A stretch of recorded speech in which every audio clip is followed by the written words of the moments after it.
Welcome, Prime Roasters. Chris Cordani here. Angie Wong here too. This is Prime Roast. Angie, it's been quite a couple weeks.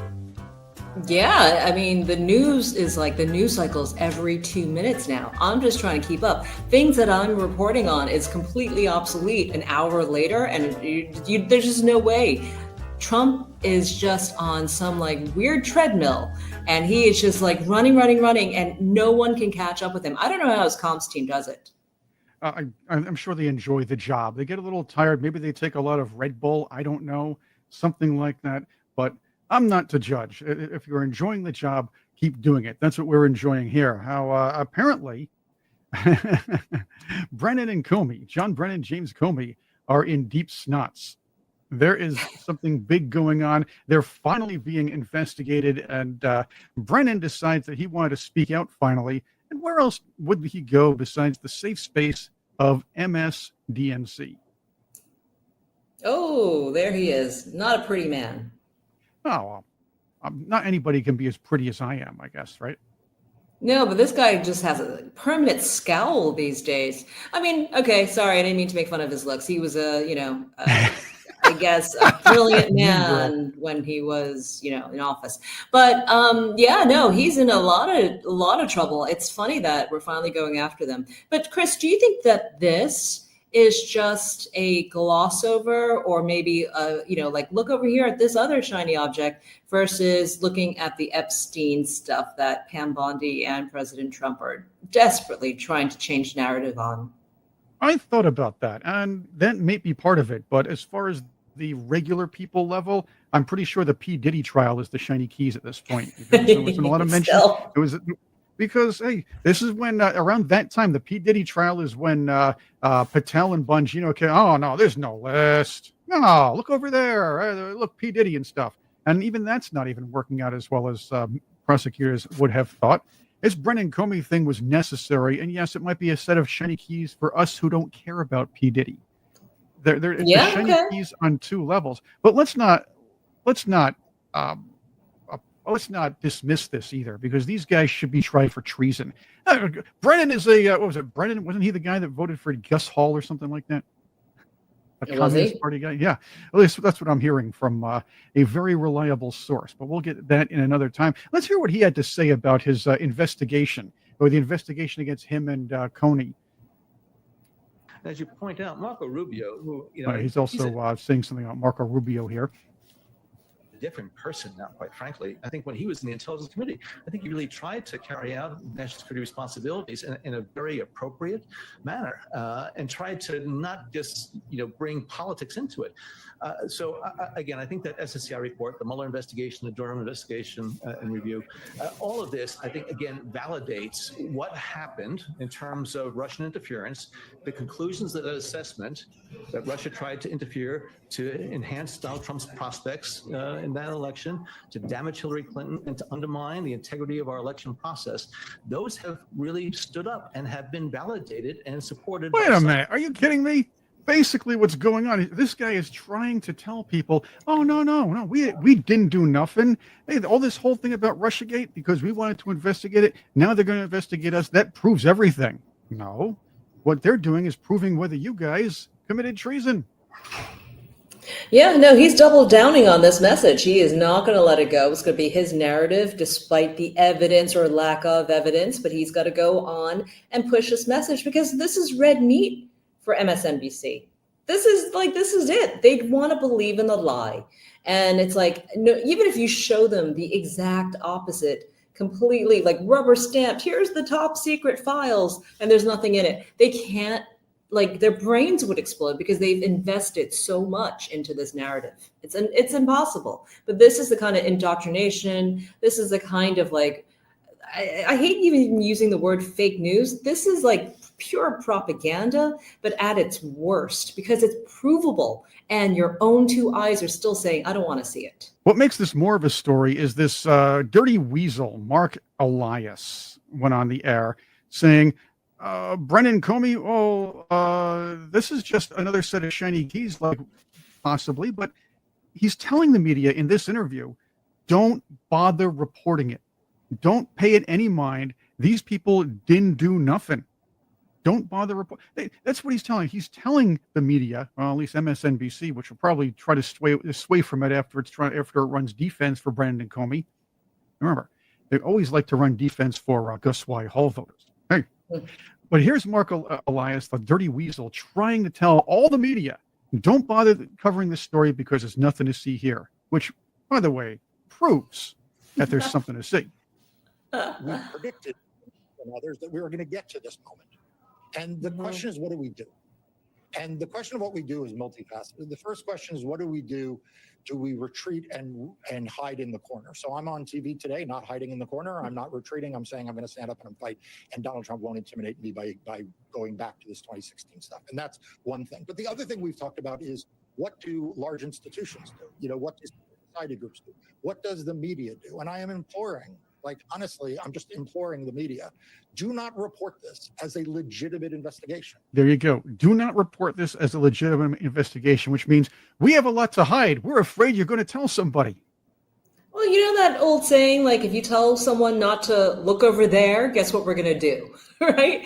You can't tell the media what to look at, what to investigate, what to report on, but he's clearly signaling, look over there, look at me, look at all the guilty people. I mean, it's hysterical. Does he not know? And he is a huge lawyer, right, for the DNC. Does he not know that every time he goes on media, they can use that against him? This is a problem. So again, this is going to be fun. This is going to be a great little circus. We get to flip the table around, and we get to go after them now. And and they can't handle their own medicine. That's the fun part. Is watching all the hypocrisy happening, in real time. Oh, again, if Mark Elias says not to do something, or if there's nothing to see here, there's something you have to uncover right about now. And the fact is, yes. Apparently, if you're a Democrat, you can tell the media what not to cover. And that's really? Yeah, really? Exactly. How? Well, look, the media doesn't cover. They actually cover Democrats as if they were telling the truth at every corner. I'm gonna say this again. The presidential debate was a blatant example. Remember when what was it? Donald Trump was going, "They're eating the dogs, they're eating the cats." Yeah, that's what's happening in Springfield. Yeah. David Muir, as the moderator, had the gall to say, well, we here at ABC called up the city manager at Springfield, and he told us that nothing was happening.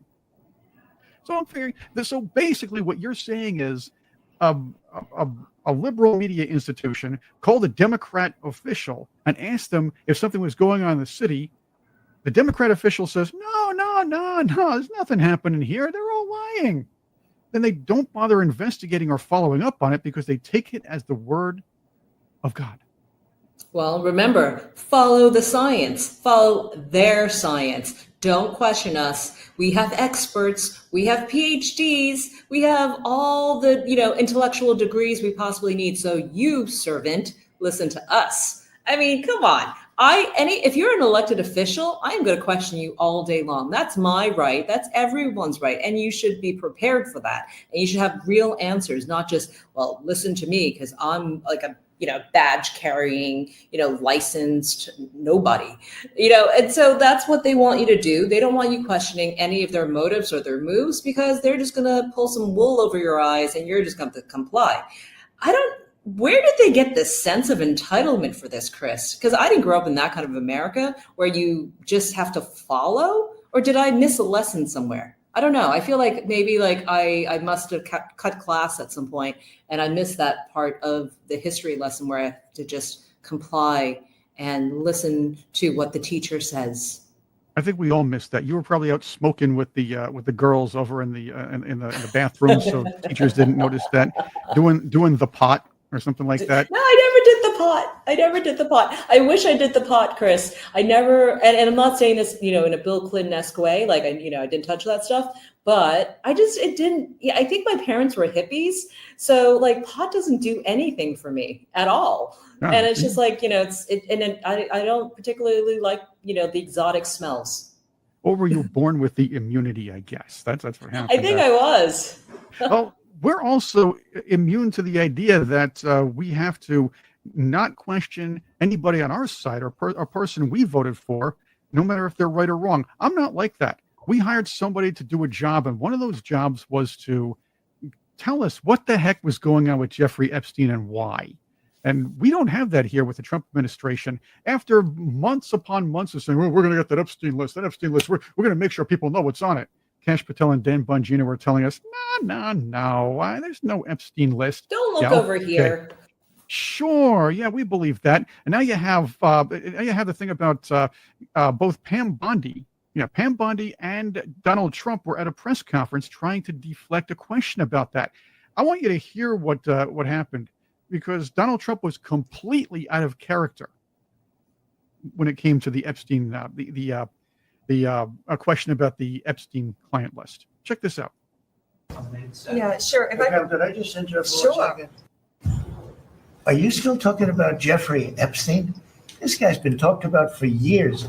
You're asking, we have Texas, we have this, we have all of the things. And are people still talking about this guy, this creep? Okay. First off, Donald Trump loves answering questions, especially ones that make him look good. Mm. And again, What happened here, Chris? He's been a net positive president for both of his terms so far. There are going to be negatives. There are going to be issues. We're not going to like everything that happens. I understand that. But many people voted for this guy to dig out the deep state. And one of the biggest bastions of the deep state was this child trafficking and human sex trafficking within that Epstein Island, where members of the deep state and deep states from around the world were So what involved. happened here? Why is he being so defensive? Why does he want to deflect? Why does he want to change the story? I don't know, but Pam Bondi takes her role in changing the story as well. That is unbelievable. Do you want to waste the time on it? Do you feel like answering? I don't mind answering. I mean, I can't believe you're asking a question on Epstein at a time like this, where we're having some of the greatest success and also tragedy. Look at Marco Rubio. He's like, oh no. He's come like, on. don't put me in the middle. He's like, you're talking over me, you two. I'm here. Hey, you know what? He looks like Dormouse from the Mad Hatter party at this point. Look at him. He literally scooped back his chair. There's so much spit flying like between Oh, them. He just like hit holy me with your crap. spitball. What happened in Texas? It just seems like a desecration, but you go ahead. Sure. First, to back up on that, in February, I did an interview on Fox, and it's been getting a lot of attention because I said I was asked a question about the client list, and my response was, it's sitting on my desk to be reviewed, meaning the file along with the JFK, ML. Okay, so the file, not just the client list. So she's changing it. You notice she's changing it from the file to the client list. files as well. That's what I meant by I'm sorry, that. from the client list to the file. Excuse me, boy. Ooh, I'm taking not my a good place. I'm taking my Biden non-vitamins today, or antivitamins. Yeah. Also, to the tens of thousands of video, they turned out to be child porn downloaded by that disgusting Jeffrey Epstein. Child porn is what they were. Never going to be released, never going to see the light of day. To him being an agent, I have no knowledge about that. We can get back to you on that. And the minute missing from the video, we Right, she released. talks on about the video portion of it. And really, she's 100% right that nobody wants to see the child porn. We know what's in the videos. We know what kind of people were involved in the island. What we want to know is who and why. There is speculation going around. As a matter of fact, I know Dr. Jerome Corsi on Corsi Nation has a really big story on this. And you can find that on his podcast, Corsi Nation. But and believe me, he has a lot of insiders that know a lot of things. But having said that, if there's the speculation that Jeffrey Epstein was an asset for intelligence agencies around the world, that's saying to us that the U.S. government, other governments that are most likely our allies, were condoning, actually facilitating child trafficking and human sex trafficking, if you will, as a means to an end. And I'm not a big fan of that either. Sorry, I just had a brain freeze. I thought you were talking about the Biden administration. I don't know why. Maybe all those like children being led into our country for child trafficking and for weird sexual activities. I don't know. I got confused between the two. No, this is going to be lingering on the Trump administration. Clearly, the media honeymoon is over and now the MAGA honeymoon may be over as well due to this one issue. Why? Well, it's like, why did Maxwell get pretty much a life sentence in jail if there's no client list? How did Jeffrey Epstein become a billionaire? No one ever really explained that all that well. And of course, then how did this once math teacher essentially, become like the go-to guy from all the elites in Hollywood and in politics? There's just too many questions here. At some point, I almost want them just to lie to me. Like, just lie to me. Give me like one of these like weird JFK lies so that, for the next few decades, I just believe in that just to calm down our nerves. But, Trump wants it both ways. He doesn't want to lie, but he doesn't want to tell what's actually going on. And, therefore, the conspiracy theories will continue to grow and grow and grow. But this does not fare well for him because this is one of his campaign promises. And again, he's been doing so well lately that, why not release some of this stuff? I get it. No one wants to see, some of the videos, but you gotta throw us a bone, man. As long as the bone has a lot of flavor, like a porterhouse bone or a T-bone. The fact is, I just want to see it done. I want to see this investigation, and I want to see these elite powers being shown the door, or serving the time they need to serve for taking part in child sex trafficking. And that's important right now. Leave the children out of this. You want to do honeypots? Yeah, fine. Get some Fang or our own version of Fang to put them in compromising positions. Let's not use children. And it's disgusting that potentially our allies and maybe even our own nation, which during certain administrations had condoned the use of child sex trafficking. I find that absolutely abhorrent and disgusting. If that is what the case turns out to be. But Chris, does it surprise you that governments use these type of operations to blackmail, powerful people? I see it done on the corporate level. I see it done on every level. So I don't really, this is not surprising to me. And I wish someone would be bold enough just to say that. This stuff happens, you guys. This is how we get, congressional members to vote a certain way, or this is how we get rich and powerful people to, let government usage on their data, whatever it is that we have to twist arms with. But this is a very powerful tool that happens. And I agree with you, the child sexploitation stuff, leave that stuff alone. There are plenty of girls that are well into their 30s and 40s who can look 17, right, Chris? Yes, that is true. Hey, those are the people that people. Actually, I like the fact I used to love when I was working at a convenience store to go through school. It was a lot of fun because I would have to watch out for the 16, 17-year-olds that were made up by the police to look like they were 21, 23, 25 years old to try to buy beer. You had to make sure you take their IDs or else they're going to come in and run you and write you up and you get fired. But it was a challenge. And I never. Wow, always had that's to a ID Drew people. Barrymore film, isn't it? I thought it was. Oh, we only have a couple minutes left, and let's go to the entertainment portion of the program, because you know how the Democrats have been just doing their best or at least they've been doing their best, or many of these prominent Democrats are doing their best to scramble and try to become the face of the party, the leader of the party. One such intellectual defective of that bunch is Stacey Abrams. Oh, she's back. Yes, she is back, and here's her latest bit of wisdom on ABC, where she thinks ICE is going to go after illegal aliens at the polling place. Though, we know they're going after illegal aliens, but at the polling place. And here she is, all going off about this. You send the U.S. Marines into spaces they should not be. You send the National in the nation. That's where they should be. Guard in. You kidnap people off of the streets and pretend that's normal. That's a lie, by the way. You don't just kidnap people off the streets. You're taking in people who are doing something illegal. That's not kidnapping off the streets. Stop spewing the garbage. And maybe you're in front of an audience that'll believe that, but the rest of us don't. because that's how you quiet dissent. Because you make everyone afraid that if they don't do what you want, they might be next. And once you've done those 9 steps, 10 is easy. That's when you decide there won't be new elections because everyone's either afraid, poor, broken, or complicit. By the way, I believe there is a certain party that was trying to pull all of that. This here, Angie, is a case of classic projection. Yeah, and fear mongering, because that's all they got left in the toolbox. Do you know, Chris, there's an app called Icebreak? I think it's called Icebreak app. I just downloaded it this morning. I haven't played around with it too much, but essentially it's like a citizens app where you can report ICE deportation sites, or if you spot an ICE agent, you let everyone know that they're at this location and to run away and hide.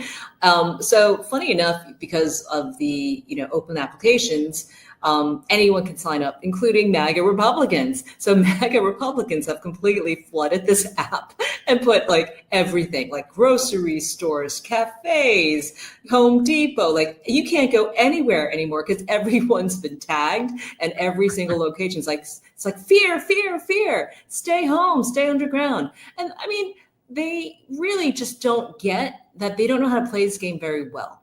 You can fearmonger people, but guess what? If you're here illegally, maybe you should not be enjoying yourself at the movies, right? Maybe you shouldn't be voting. I mean, isn't that what she's saying here? It's like, oh, well, there's going to be ICE deportation there. Well, why are you getting deported at all? You just like you ask one question and it breaks the entire facade. Basically, she's using the same old tropes to lie and say Trump is running an authoritarian government because he's taking criminals and putting them where they belong, outside of the country. Hey, you know what? Somebody actually doing the right thing. But the Democrats are trying as hard as they can to lie their way through this so they can keep this population of illegals, the mass illegal immigration, to destroy their cities, number one, and two, to keep populations high so they can keep more seats in Congress for the 2030 via the 2030 census. Now, I also have one more thing, Angie. I know we have to close out. Stacey Abrams' policies or position would be taken a little bit more seriously if she would just wear outfits that don't show her cleavage as much as this one does here. I mean, come on, stop. You're not trying to advertise on Tinder here. You're trying to bring across some serious political discussion. So wait, Chris, no boobs in politics. Is that the idea? Well, and that would destroy the entire Democrat Party because they're all boobs. That's I like that. They got rid of the biggest one, David Hogg. So maybe.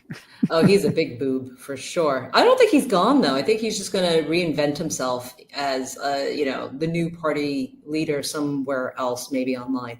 But guys, thank you so much for joining us. Clearly there was much more news to roast. But we do hope that you tune in again next week as Chris compiles all the funny moments from the week and we get to laugh at it.